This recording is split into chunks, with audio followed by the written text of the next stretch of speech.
Halo teman-teman, balik lagi dengan Icebeam di sini. Di video kali ini gue akan melakukan analisis pada One Piece chapter 1131.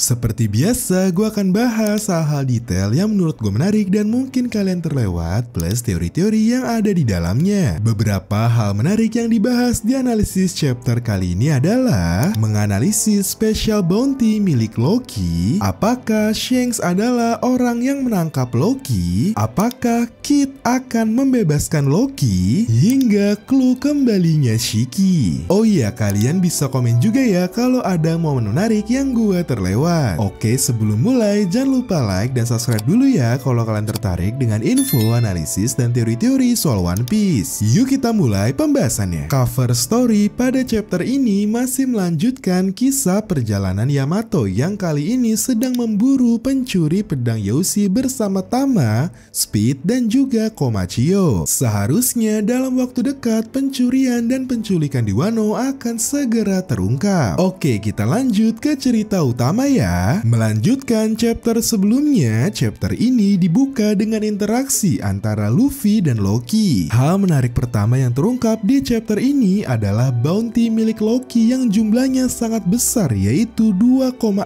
miliar berry. Informasi bounty ini cukup penting karena dengan ini kita bisa cukup yakin bahwa pemerintah dunia telah menganggap Loki sebagai ancaman dan otomatis Loki merupakan musuh bagi pemerintah dunia. Selain itu, dengan informasi bounty ini, akhirnya kita paham kenapa Big Mom sangat senang hingga menangis bahagia ketika Loki jatuh cinta kepada Lola. Big Mom tahu seberapa kuat Loki dan jika Loki menikah dengan Lola, putri dari Big Mom, Loki akan menjadi kekuatan yang luar biasa kuat untuk armada Big Mom. Nah, tapi pertanyaannya, kenapa pemerintah dunia memberikan bounty sebesar itu kepada Loki? Apakah mungkin selain kekuatannya, pemerintah dunia tertipu dengan Loki dan percaya bahwa Loki adalah Sun God? Oleh sebab itu, Loki mendapatkan bounty spesial dari pemerintah dunia. Oh iya, fun fact, beberapa dari kalian mungkin sudah tahu bahwa Oda sering menyembunyikan permainan kata pada bounty masing-masing karakter. Contoh bounty Whitebeard adalah 5,046 miliar. 46 memiliki arti Shiro atau putih. Selain itu ada bounty terbaru Crocodile yaitu 1,965 miliar. 965 bisa dibaca Kuroko yang merupakan pelafalan bahasa Jepang untuk Kroko, nama pendek dari Crocodile. Nah, di bounty milik Loki 2,6 miliar, 26 bisa dibaca Jiro yang artinya anak kedua. Seperti yang kita tahu, Hairudin adalah anak pertama dari Raja Harald, sedangkan Loki adalah anak kedua. Oke, lanjut ke panel berikutnya di mana Loki menjelaskan bahwa dirinya sudah diikat selama 6 tahun di pohon harta karun Adam. Akhirnya pada chapter ini kita tahu bahwa ternyata pohon Adam berasal dari Elbaf. Buat yang mungkin lupa, pohon Adam adalah pohon yang dianggap sebagai pohon terkuat di dunia. Pada saat membuat Thousand Sunny, Franky menggunakan kayu dari pohon Adam yang dia beli di pasar gelap seharga 200 juta berry. Selain Thousand Sunny, Oro Jackson milik Goldie Roger juga dibuat menggunakan kayu ini. Yang tertarik dengan sejarah lengkapnya bisa cek video gue yang ini ya. Oke, lanjut ke panel berikutnya di mana Loki menjelaskan bahwa lokasi tempat dia ditahan adalah lapisan paling bawah di Elbaf atau disebut dunia orang mati. Tempat ini merupakan sebuah tempat di mana para penjahat mendapatkan hukuman dari mulai penjara hingga eksekusi mati. Loki juga mengatakan bahwa tempat ini juga disebut sebagai dunia pertama. Nah, seperti yang gua katakan di analisis